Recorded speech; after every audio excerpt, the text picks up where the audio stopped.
Selamat datang di pembahasan kita kali ini. Halo. Kita mau nyelami pemikiran Farid Stevini, sosok kreatif yang kita kenal sebagai perupa, ya kan? Iya. Terus musisi juga, vokalis FTS Stevie ST, sama desainer grafis. Lengkap ya? Sumber kita kali ini wawancara panjang sama dia, banyak banget cerita menarik di situ. Iya. Dan tujuan kita, seperti biasa, mau coba bongkar lapis demi lapis pemikirannya. Gimana sih dia menjalani seni sebagai kerjaan, tapi juga sebagai cara buat ya memahami hidup, bahkan nemuin spiritualitasnya sendiri. Betul. Spiritual yang unik, personal banget. Oke, kita mulai dari mana nih? Dari akarnya mungkin ya? Boleh. Nah, ini menarik. Perjalanan seninya itu ternyata membumi banget ya awalnya. Kayak dari SMP udah bikin karya visual buat cari uang saku. Iya, awalnya bantu ayahnya yang pembuat reklame. Jadi udah ada pemahaman awal gitu, oh gambar itu ya bisa ngasilin duit. Udah ada mindset itu dari awal ya? Udah ada. Nah, dari situ dia kayak punya strategi hidup gitu yang dia sebut 3 lapis. Ini kayaknya kunci buat memahami dia deh. Oh, 3 lapis, gimana tuh? Jadi lapis pertama, dia jadi buruh desain. Ini ya buat cari nafkah, buat dapur ngebul lah istilahnya, praktis banget. Oke, yang penting kerjaan beres, dapat duit. Betul. Lapis kedua, main band, FSTVLC. Nah, ini area sosialisasinya dia, seneng-senengnya dia. Buat have fun sama teman-teman gitu ya? Iya. Terus lapis ketiga, melukis. Nah, ini yang paling personal, buat nyalurin kegelisahan pribadinya dia. Kayak katarsis gitu. Wah, 3 lapis yang fungsinya jelas banget ya. Tapi kira-kira nih, pemisahan ini kaku banget gak sih? Atau kadang-kadang kegelisahan dari lapis 3 itu nyampur juga ke desain atau musiknya? Nah, sumbernya nggak detail soal itu sih. Tapi kayaknya pemisahan fungsi ini jadi pegangan penting buat dia ya. Soal duit, dia bilang cukup. Walaupun yang ngaku juga hidup dari seni nggak selalu gampang kan? Iya sih, nggak pasti ya. Mungkin standar hidupnya juga nggak yang gimana-gimana banget kali ya. Dia bahkan sempat punya mimpi ke Jakarta loh dulu. Oh ya? Kejar industri desain gitu? Iya, pusatnya kan di sana waktu itu. Tapi mimpi itu dikubur sama dia. Loh kenapa tuh? Sayang banget kan kesempatannya. Ada 2 hal utama sih. Pertama, ia cinta banget sama FST yang waktu itu mulai jalan. Kedua, komunitas street art di Jogja lagi seru-serunya. Jadi lebih milih komunitas dan kesenangan berkarya bareng ya? Persis, dia lebih milih itu daripada ngejar karir di ibu kota. Pilihan prioritas hidup yang menarik kan? Sampai studio desain yang dia bangun dari nol aja, akhirnya dikasih ke anak-anak, biar mereka berkembang katanya. Wah, regenerasi ya? Keren. Nah, ngomongin FSTVLST nih, keputusan stay di Georgia itu kan berarti sangat terkait sama band ini ya? Banget. Dan katanya apresiasi buat musiknya malah dateng duluan dibanding karya rupanya. Betul sekali, FSTVLST itu yang awalnya cuma acara kampus biasa, malah jadi alasan kuat dia nggak jadi ke Jakarta.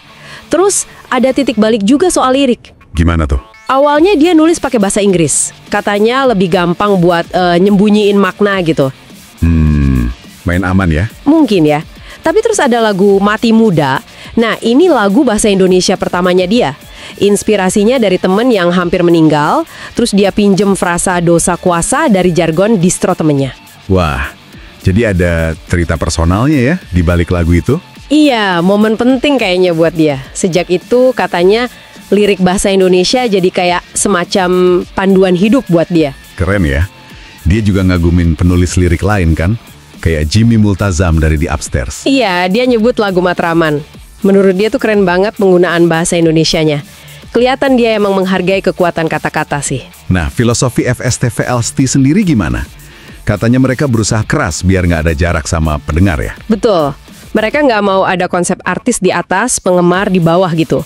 Sampai nama bandnya aja kan tanpa huruf vokal, FSTVLST, terus nama fansnya diucapin sama, Festivalis. Oh iya, FSTVLST, Festivalis. Mirip banget. Iya, walau katanya sih awalnya gara-gara kendala teknis akun Twitter. Tapi akhirnya jadi simbol kedekatan itu. Tapi gimana ya, berhasil nggak sih upaya mereka itu? Nggak gampang kan ngilangin jarak gitu? Sumbernya sih lebih menyoroti kesadaran mereka akan tanggung jawab. Justru karena dekat dan punya pengaruh, mereka jadi hati-hati. Itu kelihatan di lagu Orang-orang di Kerumunan. Ah, yang nyindir figur publik itu ya? Iya, yang nyalahgunain pengaruhnya. Jadi, ya usaha dekat itu dibarengin sama kesadaran akan dampaknya juga. Oke. Nah, ngomongin soal sikap kritis dia nih, katanya akarnya dari pengalamannya tumbuh di Gunung Kidul ya, dengan banyak keterbatasan. Tepat sekali, keterbatasan itu katanya menempa cara pandangnya. Dan di sini, seni jadi alat yang, penting banget buat dia. Alat gimana maksudnya? Jadi seni itu bukan cuma buat ekspresi, tapi cara dia ngolah emosi sulit, kayak marah gitu. Dia olah jadi karya yang puitis, halus, bukan cuma marah-marah nggak jelas. Jadi semacam penyaluran yang lebih konstruktif ya? Iya, dia bahkan bilang seni itu udah nyelamatin dia, biar nggak jadi pemarah atau destruktif. Seni sebagai katarsis, penyelamat lah. Wah, dalam juga ya. Terus, soal pandangan spiritualnya ini juga unik banget.